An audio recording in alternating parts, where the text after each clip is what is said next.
안녕하세요. 귀로 듣는 역사 이야기 이규환의 흔적의 역사 189회입니다. 예, 안녕하세요. 그 5월 29일 정도 같은데요. 네. 그 국무회의 도중에 그 문재인 대통령이 당신이 직접 찍은 한 장을 이렇게 화면에 띄운 적이 있어요. 어떤 사진을 띄우셨어요? 예, 그 청와대 안에 있는 문화재 안내판 사진인데요. 그 문화재 이름은 침류각입니다. 침류각은 처음 들어봐요. 뭐 저도 뭐 처음 들어봤죠. 그 1900년대 초에 전통 가옥이라는 설명이 돼 있더라고요. 그런데 저도 이제 그 대통령이 띄운 사진을 보니까 그래 돼 있고, 그다음에 서울시 유형문화재 103호니까 어쨌든 지정문화재죠.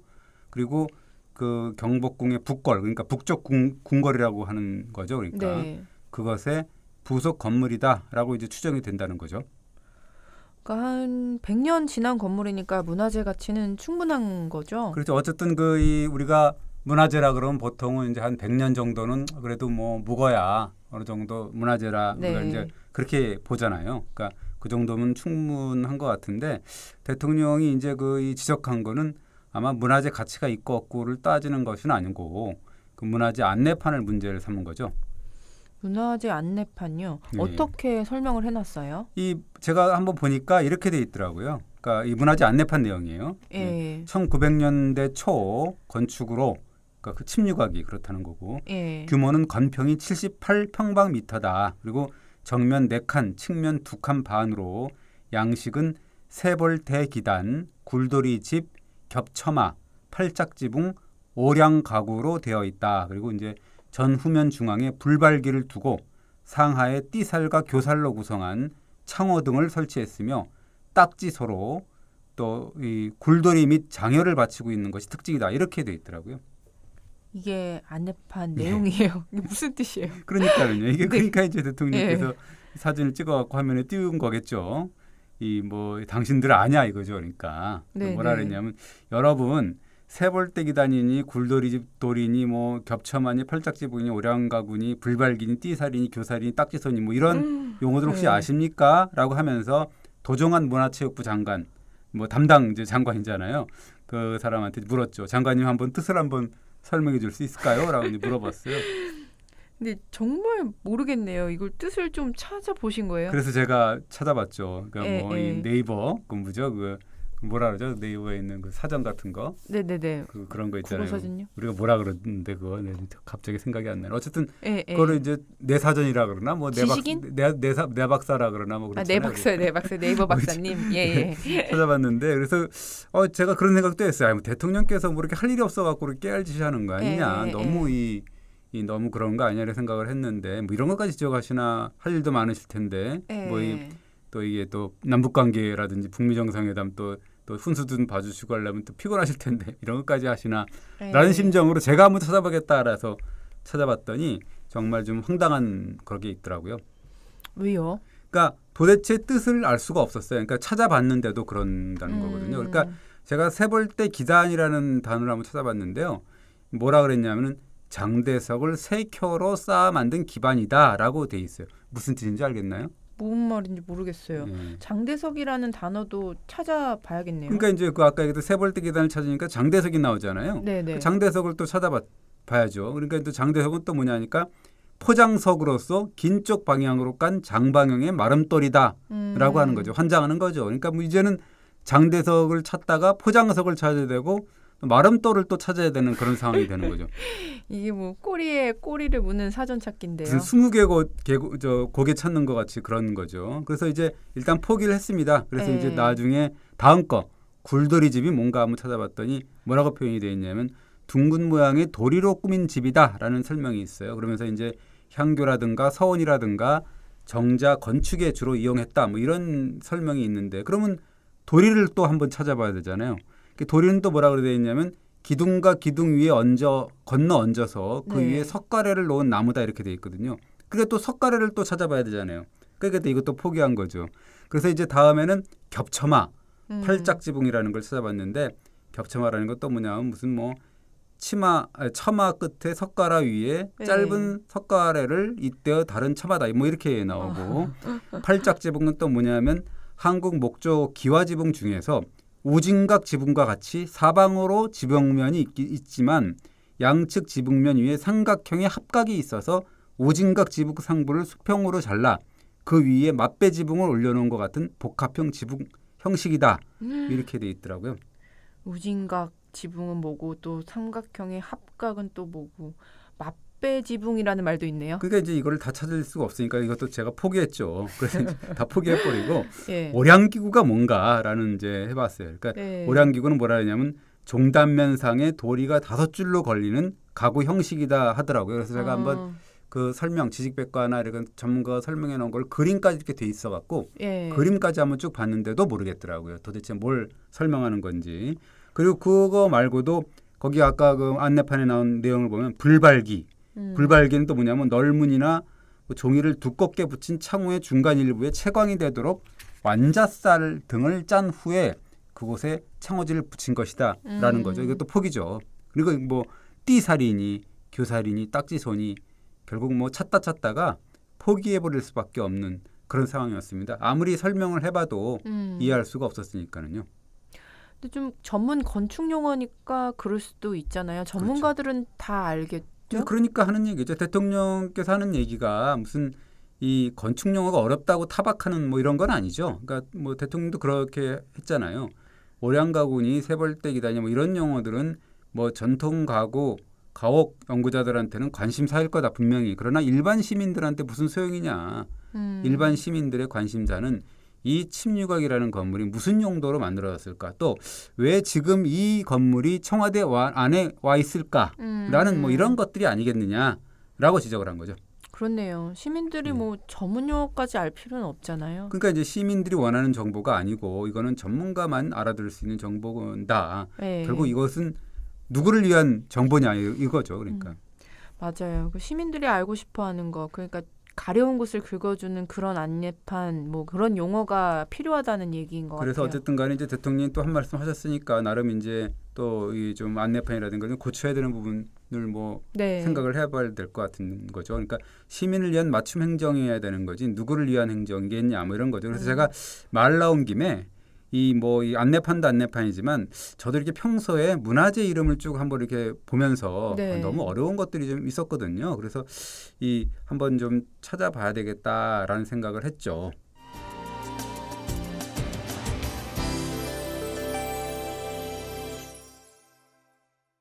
임하영 기자는 우리나라 지정문화재가 어느 정도인지 알고 계시나요? 글쎄요. 한 5,000점 될까요? 아닙니다. 제가 한번 그래서 뭐 방송에서 한번 한마디 또 얘기하려고 한번 찾아본 게 있어요. 그게 뭐냐면 국본이 문화재청에 나온 자료인데요. 국본이 보물이니 사적이니 명승이니 그다음에 뭐 시도 유형문화재, 무형문화재 다 합하니까 13,000개가 넘더라고요. 13,000건이라고 우리가 표현을 하게 되는데요. 이게 보면은 국보가 335건이고 보물만 해도 2,116건이 되고요. 그다음에 사적은 500건이 넘습니다. 502건 이렇게 돼 있고 그래서 국보 보물 사적만 합하니까 한 3,000건 정도 되거든요. 근데 그렇게 많은 문화재 이름을 다 파악하기는 어렵잖아요. 그래서 이제 제가 국보만 대충 훑어봤거든요. 그래서 그 일단 쉬운 이름부터 이제 한번 알아볼까 하는데 혹시 임하영 기자는 달항아리라는 용어를 들어보셨어요? 네, 그럼요. 전시회도 본 적 있습니다. 그래요? 백자잖아요. 엄청 큰 백자. 그게 어느 정도로 커야지 달항아리라고 하죠? 그거 모르겠어요. 조금만 디테일에 들어가면 몰라요. 암기형 그게 이제 폐랑 40cm 정도는 넘어야 된다고 하는 거거든요. 그러니까 폭이? 아니 그 크기가 높이가. 높이가요. 근데 이게 달항아리가 이거 여담인데 한 번에 이렇게 이게 빗지를 못해요. 왜냐하면 크니까 자꾸 무너져 내려가는 거예요. 중력이라고 있잖아요. 네, 그렇죠. 이렇게 막 올리면 자꾸 무너져 내려가서 이걸 어떻게 만드냐면 반쪽을 만들어요. 네. 그리고 또 반쪽을 만들어가 그걸 이렇게 싹 엎어갖고 두 개로 이어붙이는 거예요.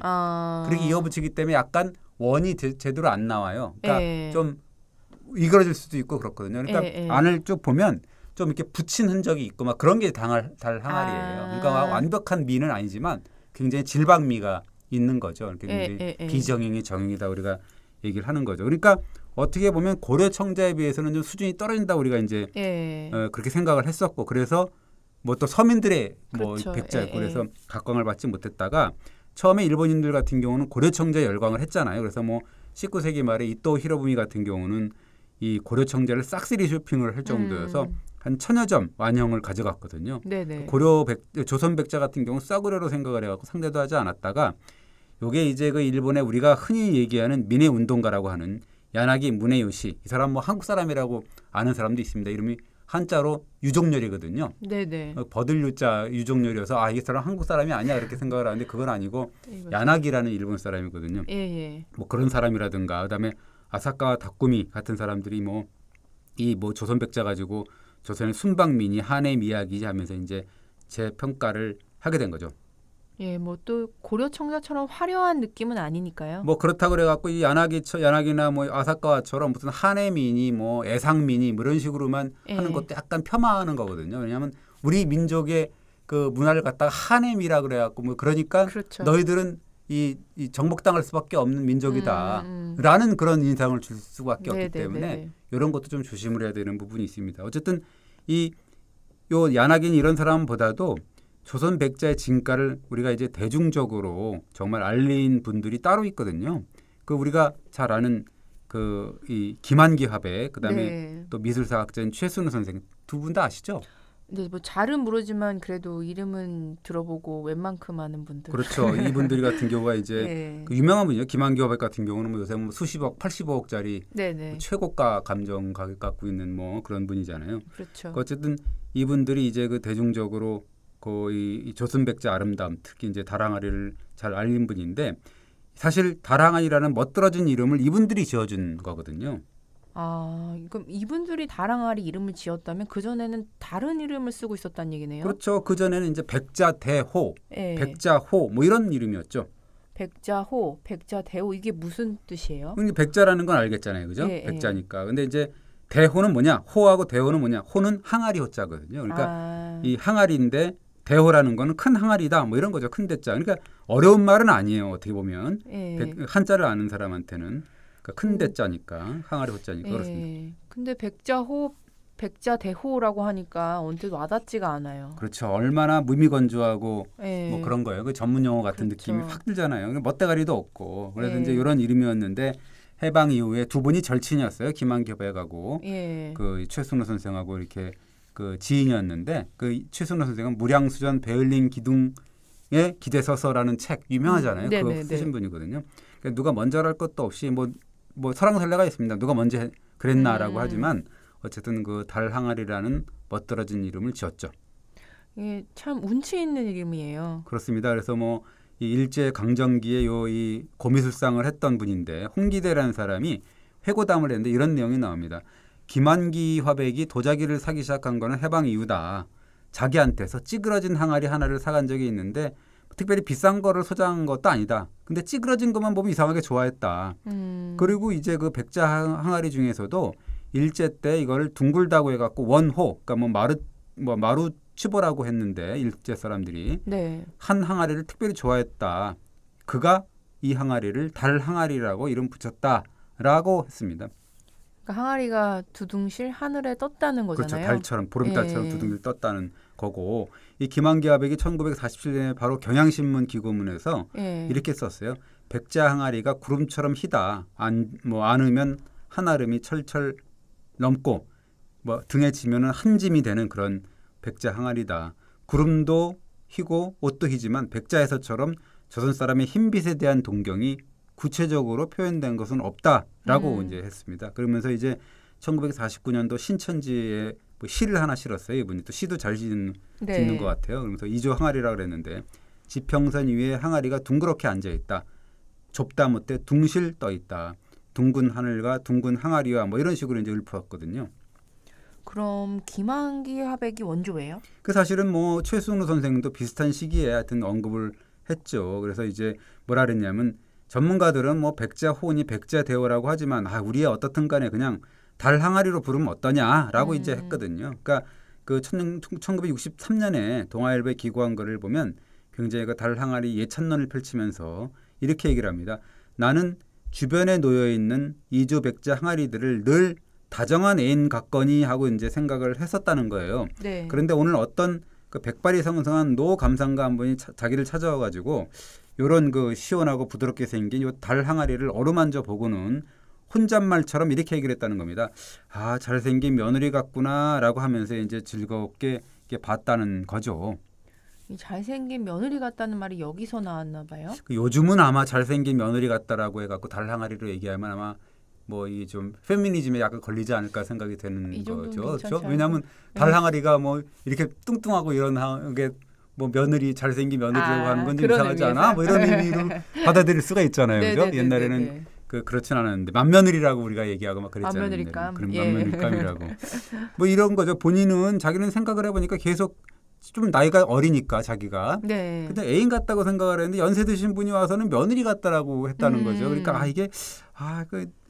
뭐 그랬구나라고 하는데 자기도 이제 나이를 좀 먹으니까 그게 애인이 아니라 며느리 같은 생각이 좀 들었다는 거예요. 그래서 네. 이게 나도 얼마 안 남았구나라고 생각을 하니까 씁쓸하다는 거거든요. 그래서 이제 이때부터 최순호 선생이 이제 그 달 항아리라고를 잘생긴 며느리, 잘생긴 맏며느리 뭐 이런 식으로 표현하게 되는 거죠. 막 지금 얘기 표현대로 하면 약간 안 맞을 수 있는 표현이긴 하지만요. 그러니까 그렇게 해서 백자대오라는 이름이 백자 달 항아리로 용어로 바뀐 거예요. 그런데 이제 어쨌든 이거는 이 정착이 되진 않았죠. 왜 그러냐면 학술적이진 않잖아요. 우리가 이제 그렇게 생각을 하면 그렇죠. 그러니까 논문에 이렇게 쓰거나 뭐 이런 건 아니었다는 거죠. 그래서 2000년대 초까지는 좀 터부시 되는 거고 그냥 이런 문화인들이 좀 이렇게 기분 흥취를 나누는 수준에서 이렇게 술 한잔 드시면서 이렇게 달항아리가 어떻고 뭐 이런 식으로 이제 약간 좀 감상적인 의미에서 한 거지 논문이나 이런 데 이제 정식으로 표현할 만한 이름은 아니었다라고 했습니다. 근데 달항아리처럼 한국적인 아름다움과 정서를 담은 이름은 없을 것 같아요. 그렇죠. 그래서 이제 2005년 무렵부터 문화재청에서 그 문화재 이름 가지고 해서 이제 시민들이 좀 참여할 수 있는 길을 좀 마련을 했거든요. 가장 첫 번째 주제가 바로 이 달 항아리였습니다. 그래서 그 당시 2005년 8월에 고궁박물관, 국립고궁박물관을 개관하면서 전시 제목을 했는데 이때가 바로 이제 백자 달 항아리 전이라는 특별전을 했죠. 그러니까 국가기관이 공식적으로 달 항아리라는 이름을 쓴 거네요. 예, 그 계기로 해서 여론의 힘을 좀 얻고 그래서 이제 결국에 2011년에 국보 명칭이 종전의 백자 대오에서 백자 달 항아리로 바뀌었습니다. 이게 과정이 그리 쉽지는 않았네요. 네. 금방 바꿀 수도 있지 않을까 뭐 이런 생각도 들었는데. 뭐 그렇죠. 이게 뭐 그렇긴 하지만 우리가 과정은 있어야 되고 뭐 법도 있어야 되고 그렇잖아요. 네. 그 원래 문화재 명칭이라는 게 이게 뭐 그렇게 쉽게 막 그렇게 막 정하는 건 아니거든요. 네. 종류가 이제 먼저 있고 그다음에 기년명, 그러니까 몇 년에 만들었니 뭐 이런 거. 그다음에 심은 기법, 어떤 기법으로 만들었는지, 문양 기법이 어떤 기법인지, 그다음에 문양 어떤 그림을 그렸는지, 네. 또 기형이 어떤 건지 이런 식 순으로 해서 결정을 하거든요.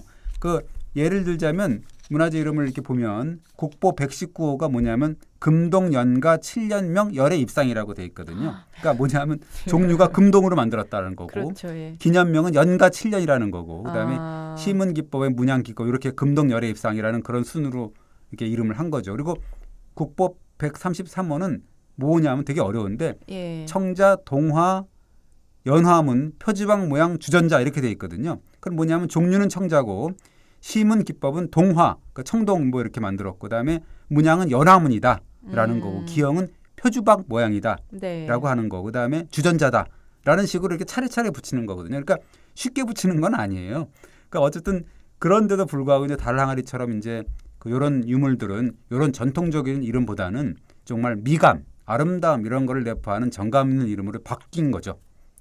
또 그게 국가 공인날에 발표되는 게 중요하다는 거고요. 그렇죠. 뭐 아까 얘기했듯이 이제 높이가 40cm가 넘는 대형 항아리 이걸 백자 항아리라고 하는 건데 이게 사실은 전 세계적으로 남아 있는 게 지금 현대 작가들이 만드는 건 많아도 있어도 그 예전에 그 조선 때 만들어진 거는 사실 세계적으로 한 20여 점밖에 안 남아 있거든요. 근데 그 중에 국보가 3점이고 보물이 4점이에요. 그러니까 20분의 7이잖아요. 그렇죠.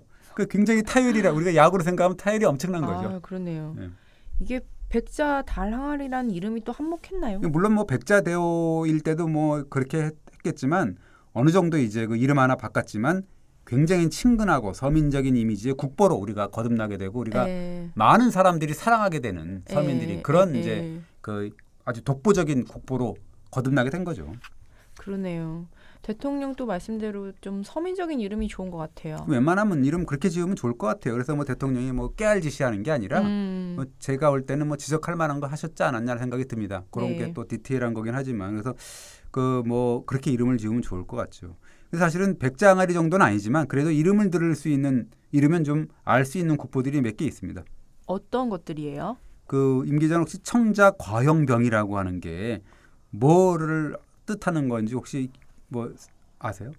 청자는 알겠는데 과형병을 모르겠습니다. 이게 국보 94호거든요. 예. 과형이 뭐냐면 한자인데 예. 참외 모양이거든요. 참외가 과거든요. 그러니까 청자 참외 모양 병이거든요. 네. 이게 정식으로 국보 94호 이름입니다. 그리고 청자 사자의 형계 향로라는 건 뭔지 아시나요? 청자, 사자, 형계, 향로. 예. 이게 사자 모양이라는 뜻인 건 알겠는데 개가 뭐예요? 걔는 뚜껑개차거든. 뚜껑개. 뚜껑 개. 그러니까 이런 식으로 한자로만 하면 모르는 거죠. 그러니까 사자형 뚜껑 향로라는 거예요. 그러니까 그렇게 네. 하면 알잖아요. 어떤 그렇죠, 건지. 그렇죠. 이게 국보 60호거든요. 그리고 아까 얘기했던 아까 뭐 청자 상감 모란문 표지방 모양 주전자 이건 116호인데 원래 이름은 청자 상감 모란문 표용 주자였거든요. 근데 표용 주자라는 거는 알 수가 없잖아요. 그죠? 네네네. 너무 그러니까 어렵네요. 이거를 표지방 모양의 주자는 주전자거든요. 예. 이렇게 살짝 바꾸니까 귀에 쏙쏙 들어오잖아요. 그렇네요. 그렇잖아요. 그리고 네. 국보 74호가 원래 한자 이름이 청자 아평 연적인데 이건 뭐 아세요? 아평 연적이 뭔지? 연정만 알겠어요. 그냥 아평은 오리 모양이잖아요. 그러니까 아, 청자 오리 모양 연적이라고 하면 쉽잖아요. 그죠? 그래도 이런 국보 이름은 이해할 수 있는 이름이네요. 잘만 보면 이제 한자를 예. 좀 알면 그나마 예, 예. 이해할 수 있는 건데 사실 아직 멀었죠. 아직도 어려운 이름이 많은 모양이에요. 임 기자 혹시 그 경주 가보면 분황사 모전석탑이라는 게 있어요. 네네. 이게 이제 국보 30호인데 뭔지 아세요? 모전석탑. 이건 유명한 거긴 한데 모전석탑은 잘 모르겠어요. 그 이게 사실은 한자를 알면 이것도 좀 어느 정도 이해는 가는데 그럼에도 불구하고 요해가 안 되는 거죠. 우리가 또 요즘 사람들이 한자를 잘 안 배우잖아요. 한자 안 배운다고 뭐라 할 건 아니잖아요. 쉽게 이름을 네. 정해야지. 뭐냐면 모전, 벽돌 모양으로 모방한 쌓은 석탑, 돌탑이라는 거죠. 그러니까 모방하고 본뜰 뭐 모자에다가 이 저는 벽돌 전자거든요. 예. 벽돌 모양으로 쌓은 돌탑이다 이런 얘기죠. 그리고 철화 양유면 통형병 이게 국보 113호거든요. 무슨 소리인지 아시나요? 한 개도 모르겠어요. 이게 뭐냐면 통형병이잖아요. 예. 통 모양의 병이죠. 통형병이 병 앞뒤에 붉은 흙으로 철화, 그러니까 붉은 흙으로 그린 버드나무, 양유문, 청자라는 거죠. 예. 그리고 이게 되게 유명한 이 국보거든요. 토우장식 장경호라는 게 있어요. 195인데 이 유물 굉장히 엄청난 유물인데 이제 뭔지는 알겠어요. 근데 뭐 그 생각이 나요. 생각이 나죠. 예, 예. 근데 뜻은 모르겠어요. 이게 토우장식 장경호잖아요. 네네. 토우라는 건 뭐냐면 흑인형, 흑으로 빚은 인형이거든요. 네네. 장경호라는 게 뭐냐면 길장자에다가 경은 목이라는 소리 목. 목이 호는 아까 얘기했듯이 저기잖아요. 항아리. 그러니까 예, 뭐냐면 예, 예. 목긴 항아리죠. 목긴 항아리. 그러니까 아. 흙인형을 장식으로 붙인 목이 긴 항아리라는 소리죠. 근데 이거야말로 전문가들만 알 수 있는 국보 이름 같아요. 그렇죠. 그러니까 무궁무진하죠. 그러니까 이거 임 기자도 이제 국보 68호가 있는데요.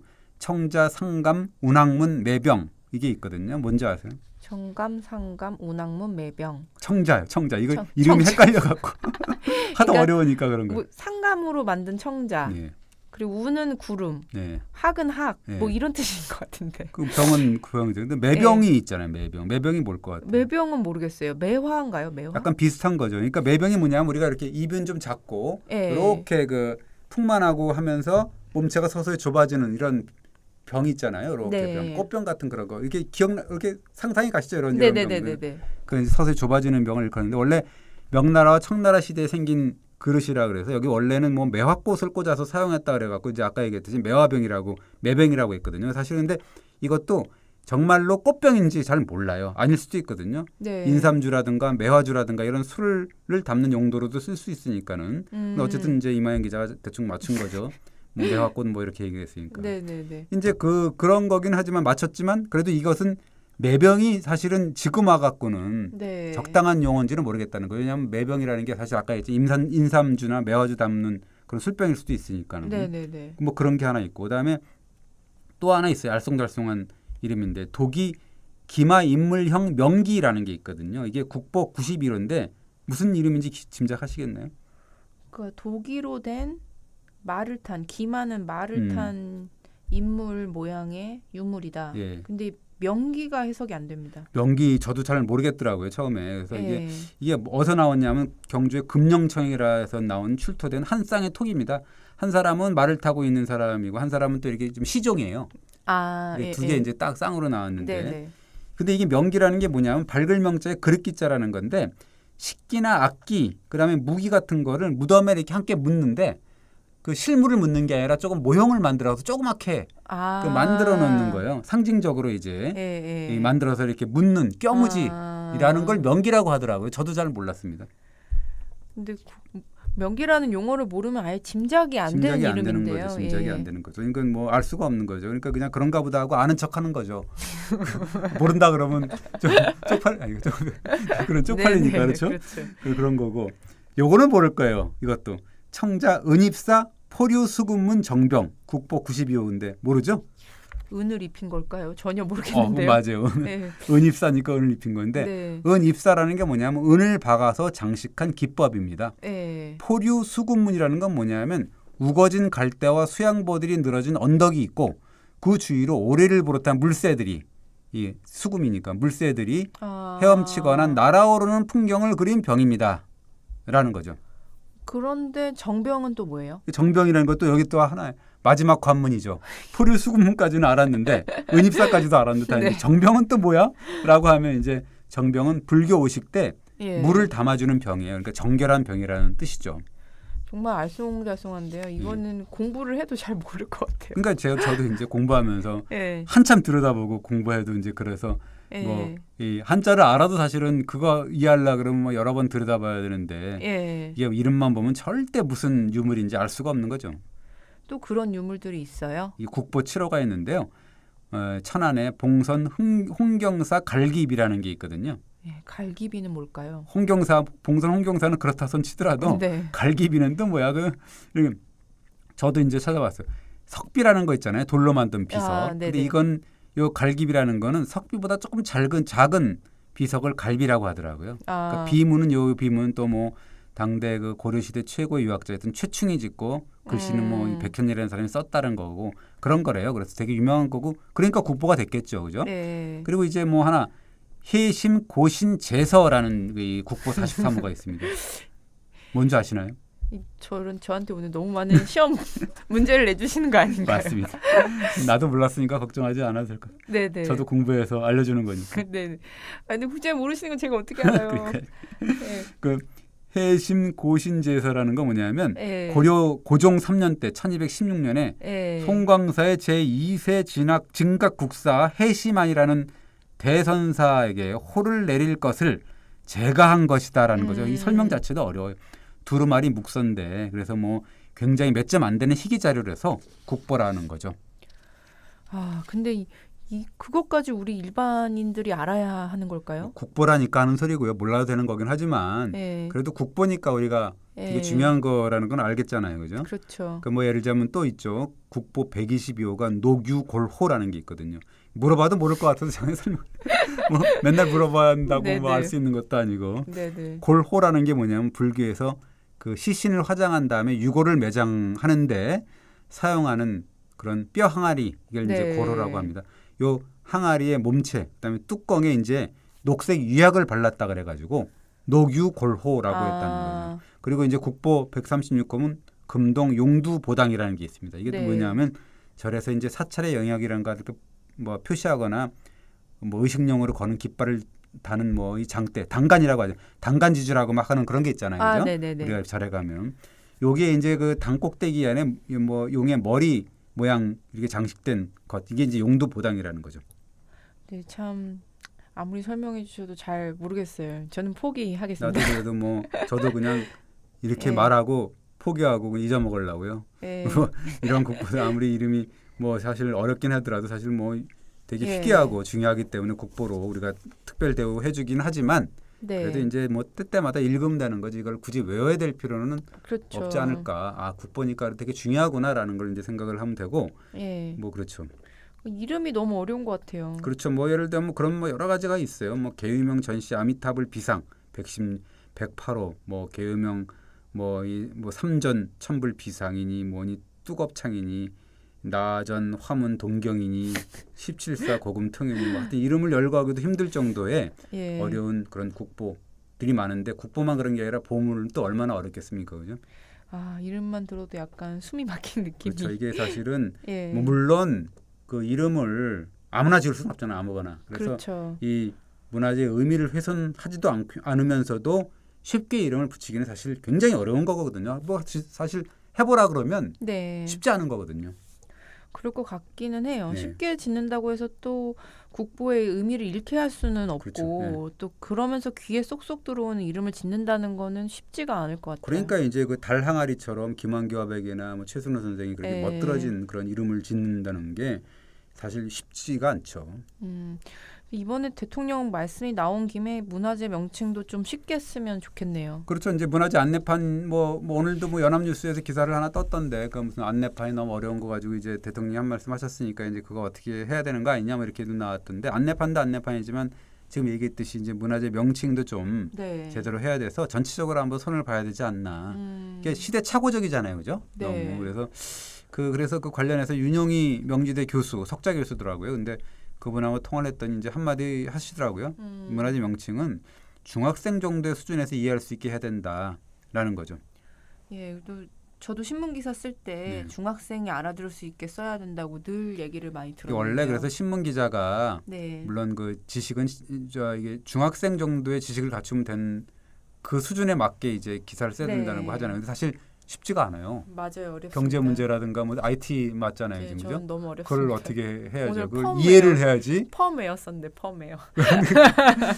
이해를 해야 되고 기자가 네네. 이해를 못하는 걸 글을 쓰려고 그러면 정말 고역이거든요. 그렇죠. 자기도 네. 몰랐는데 그걸 독자들이 어떻게 알라 그러겠어요. 그렇죠. 그러니까 그걸 다 알아야 되고 알아서 소화를 해야 되고 네. 예를 들면 500페이지나 되는 그런 논문 같은 거 이런 거를 보도자료나 혹은 그렇죠. 보고서나 이런 거를 5장 6장으로 줄여야 되는 신문 기자의 아픔이 또 있잖아요. 그렇죠. 그걸 어떻게 우리가 쉽게 또 아까 얘기한 중학생 정도의 수준으로 또 녹여서 해야 되는데 그렇죠. 쉽지가 않은 거죠. 그러니까 문화재 용어도 마찬가지죠. 네. 그거를 정말 함축적으로 우리가 하기는 어려운 거긴 하지만 네. 그래도 전문가들이라든가 우리가 또 기자나 이런 사람들이 또 쉬운 용어로 네. 그 찾아가는 노력을 해야 되고 그 대통령 말씀이 깨알짓이라고 우리가 얘기할 게 아니라 예. 요 기회에 정말 한번 검토를 해서 쉽게 알아들을 맞습니다. 수 있는 그런 용어나 안내판을 만들어 줬으면 좋겠다는 차원에서 이번 주 마치겠습니다.